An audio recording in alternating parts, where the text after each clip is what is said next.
Good evening, race fans. The Indy 500 is allowing fans at this month's in the May race of Indy 500. So we're excited to let you know tonight that the 105th running of the Indianapolis 500 will include fans. Welcome inside the Channel 13 studios. I'm Scott. We'll get with Angela in a moment, talk about this crazy weather we had today. We're going to find out not only all the things that we saw today, but most importantly, what's coming up in the next few days and some real warm temperatures that we think that you're really going to like. Also tonight, we're going to show you a volunteer who has done extraordinary work during this pandemic, helping out all of the people who are seeking COVID vaccinations. It's a story that you're really going to like from our friend Anne-Marie Tiernan. But let's begin tonight with Angela. Angela, I can't remember a weather day that has had so many different things going on as we did today over the last 24 hours. Yeah, the end of record-breaking snow late last night. Right. 2 inches we ended up officially at the airport in Indianapolis.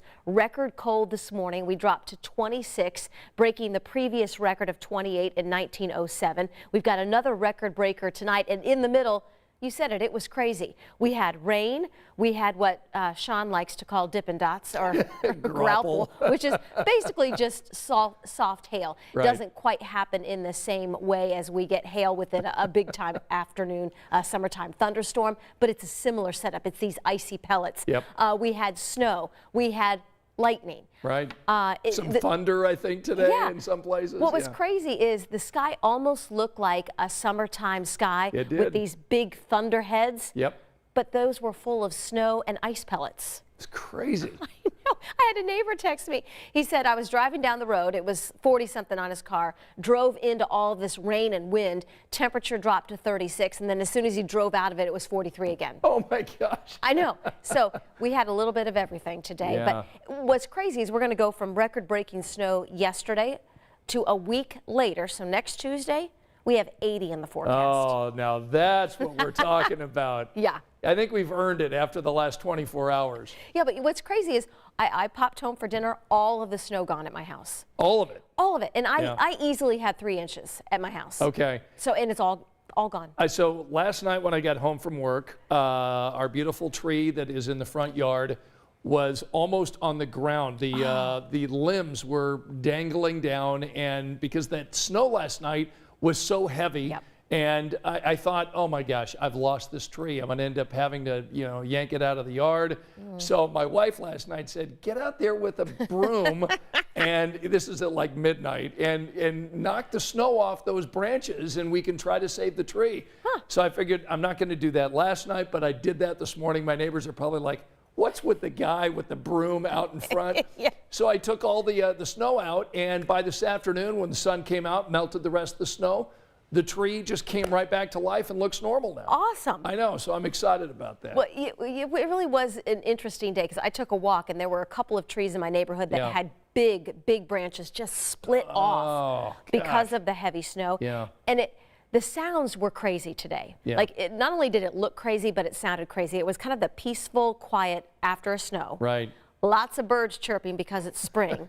You had the sound of melting, and then you had the sound of all of these chunks of snow hitting the pavement. It was just a wild day. It was a wild day. All right, we're gonna get back with you in a little bit, talk about what to come tomorrow, and of course we're excited about those 70 and possibly an 80-degree day coming up in the long-term forecast. So we'll see Angela in a little bit. We do want to focus our attention right now on what's happening next month with the Indianapolis 500. IMS officials came out today and let us know that fans will be allowed inside the track coming up at the end of May for the 105th running of the Indianapolis 500. So let's bring in friend of the show, Lauren Kostick, joining us tonight. Perhaps we'll get a view of Milo, her dog, who is world famous here on Facebook Live. We'll maybe get Milo in a second.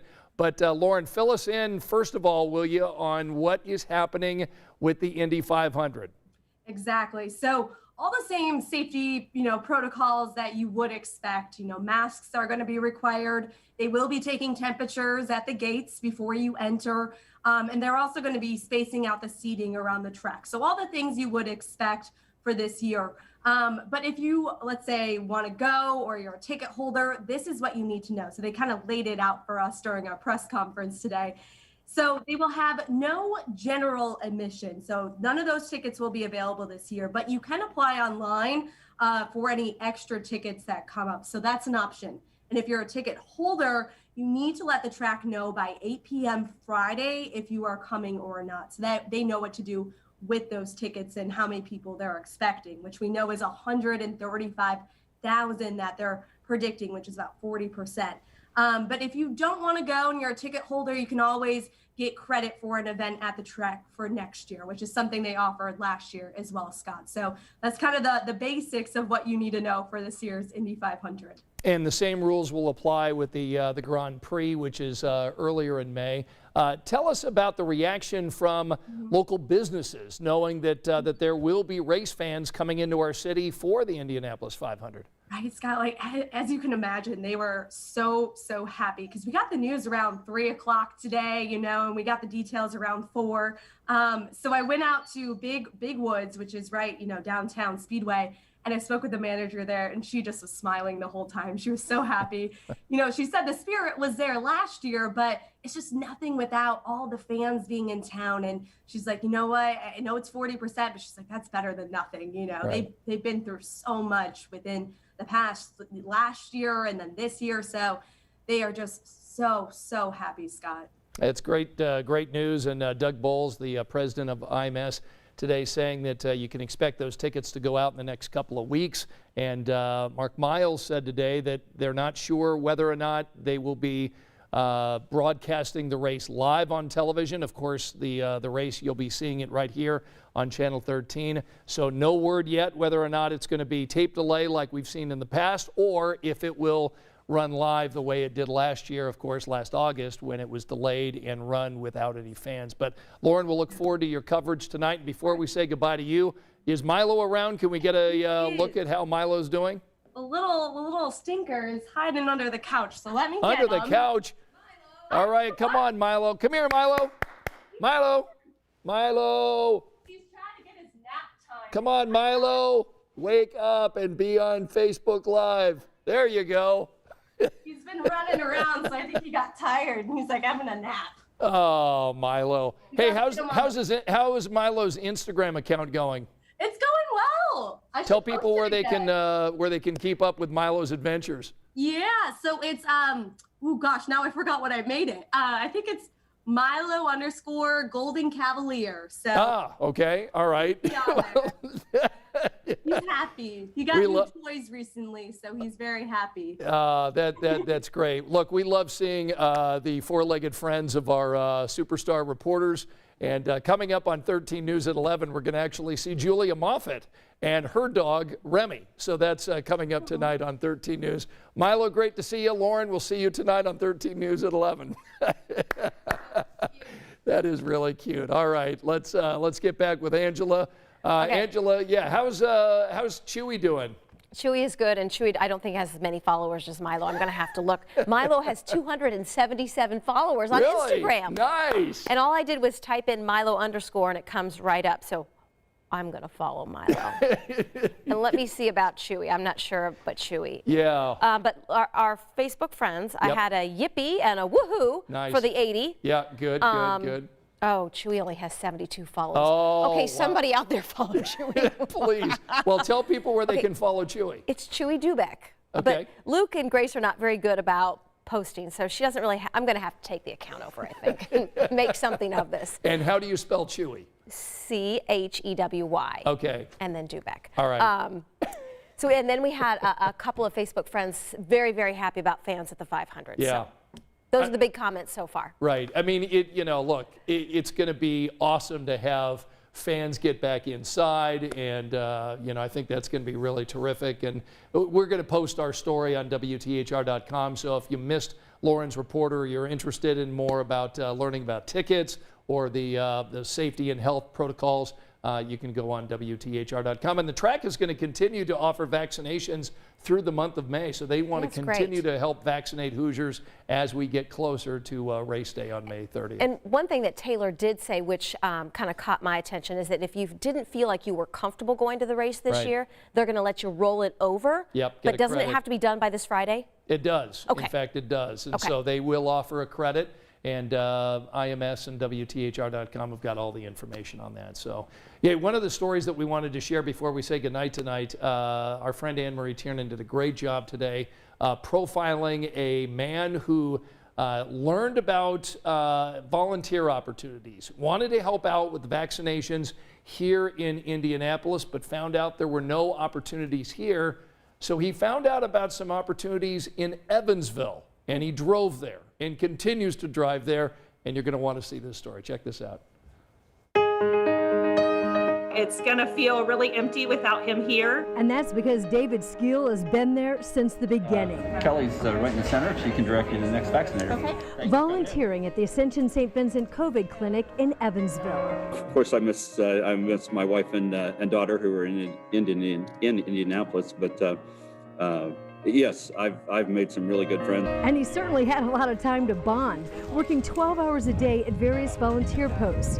First, staying at a hotel. So after I talked to my family and said I'm thinking about signing up for the long haul, I signed up for a week. That was back in early February. Then he moved to an Airbnb and committed to staying for months. I signed up for as many shifts, and I figured if I was here, I was going to work both shifts. There was no reason I had to take an afternoon off. I've essentially covered a wall almost floor to ceiling with the pictures of all the volunteers that are helping out in here. We could not do it without our volunteers. On any given shift, half of the workers here are just like David, donating their time. We're all here either because we lost somebody to COVID or we feel compelled that it's something important to do for the country and the world. Dave is 58, newly retired, and values that he has this time where he can put other people first. It has definitely helped me become a better me. But back home in Indy, spring has sprung. Photos reveal that his yard is taking off, and though they visited, his family is really ready to reunite. And so this is his last day at the Evansville Clinic. His extreme dedication rewarded with gifts, a celebration, a coronation even, naming David the Corona King of Evansville.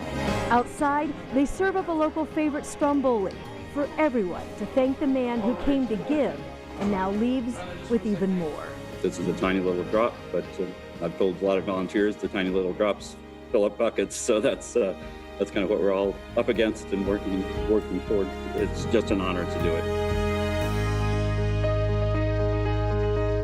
So we want to thank David and all the volunteers who are making these vaccine clinics work. Thank you so much. And Anne Marie Tiernan, great job on that story. Yes. All right, so while that story was running, we learned why Chewy's Instagram account only has fewer, than 300 followers? She only has 72 followers. Oh, 72 followers, okay. And there's a reason for that, right? Well, yeah, probably parental control.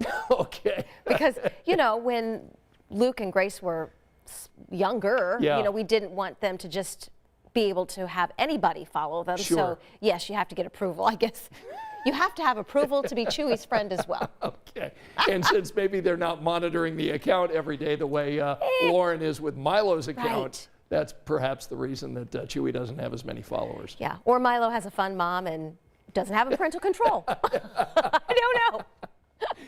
All right, one last time for people who missed the beginning of the show, forecast for tomorrow calls for Some sun, a cold start, Yep. but we do make it into the 50s. Radar is, for the most part, clear. So all those rain, snow, icy showers that we had all day long, those have moved on. Still going to start the day in the 20s. So a freeze warning overnight, and then we get to 50, 55 tomorrow afternoon. So Okay. improving. We're going in this direction. Yeah, and we've got an 80-degree day coming. It's Tuesday is what we have in the forecast. So still forecasting some rain Saturday, so we'll kind of fine tune that for you the next couple Yeah, of days. right. Sunday will be your dry day Yep. this weekend, close to 60, and then 70s and maybe an 80 next week. Man, that would know. be just awesome. After Okay. 2 inches of record snow yesterday.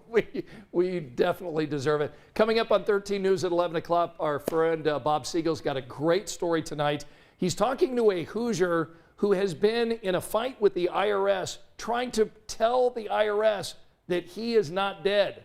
And you're going to hear that story tonight on 13 News at 11, plus our big story, of course, the Indy 500 welcoming in 40% fans coming up on May 30th. Angela will be along with the 7-day forecast, and I'll be along there too. So hope to see you on 13 News at 11. Thanks for joining us tonight on Facebook Live. Have a great evening.